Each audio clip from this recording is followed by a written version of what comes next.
ఆ మాటకొస్తే బహుశః భారతదేశంలో ఏ రాష్ట్రంలోనూ కూడా నరసింహస్వామి వారి యొక్క ఆరాధన ఇక్కడ ఉన్నంత ప్రబలంగా ఇంకెక్కడ మనకి కనపడదు. అంత గొప్ప ఆరాధన.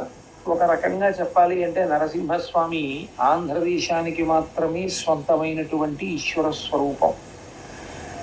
ఇన్ని చోట్ల నరసింహస్వామి వారు ఎలా వెలిశారు? ఉన్నది ఒక్కసారే కదా అవతార ఆవిర్భావం జరిగింది. ఇన్ని చోట్ల స్వయంభూగా రావడానికి కారణం ఏమై ఉంటుంది అంటే, శ్రీ మహావిష్ణువు దశావతారములను స్వీకరించవలసిన అవసరం ఉండి ఇప్పటికి 9 అవతారములను స్వీకరించి ఉన్నప్పటికీ అందులో నరసింహావతారానికి ఒక ప్రత్యేకమైనటువంటి ప్రతిపత్తి. ఎందుచేత అంటే నరసింహావతారం ఆవిర్భవించడానికి కారణం ప్రహ్లాదుడు. ప్రహ్లాదుణ్ణి నిలదీసినటువంటి వాడు తండ్రి హిరణ్యకశిపుడు. తండ్రి హిరణ్యకశిపుడు బ్రహ్మగారి గురించి చేసినటువంటి తపస్సులో కోరుకున్న కోరికే తనకి మృత్యువు రాకూడదని. కానీ ఎవరు మృత్యువు రాకూడదని కోరుకున్నాడో ఆయనకి మృత్యు వచ్చింది. అసలు ఏ వరం కోరుకోని వాడు ఎవరున్నాడో ఆయన్ని మృత్యువుకి దగ్గర చేద్దామని, మృత్యువు చేత గ్రసింపబడేటట్లు చేద్దామని ఎంత ప్రయత్నం చేసినా అతన్ని చంపలేకపోయాడు.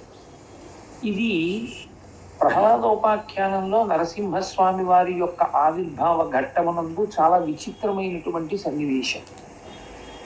హిరణ్యాక్ష హిరణ్యకశిపులని అన్నదమ్ములు.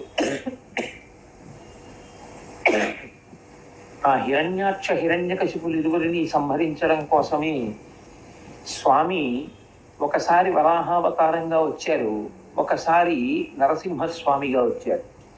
ఇందులో హిరణ్యాక్షుణ్ణి సంహరించినటువంటి అవతారం వరాహావతారం, హిరణ్యకశిపుణ్ణి సంహరించినటువంటి అవతారం నరసింహస్వరూపం.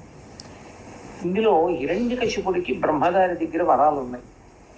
ఆయన బ్రహ్మగారి గురించి తపస్సు చేసినప్పుడు ఆయనే కోరుకున్నాడు, గాలిని కుంభిని అగ్ని అంబూల ఆకాశస్థలిని దిక్కులం రేలం గస్రములం తమ ప్రబల భూరిగ్రాహ వ్యాళాదిత్య నరాది జంతు కలహ వ్యాప్తి సమస్త్రాస్త్ర శస్త్రాళిన్ మృత్యులేని జీవనము లోకాధీశ ఇప్పించవే అని అడిగాడు. అసలు ఆ కోరిక చాలా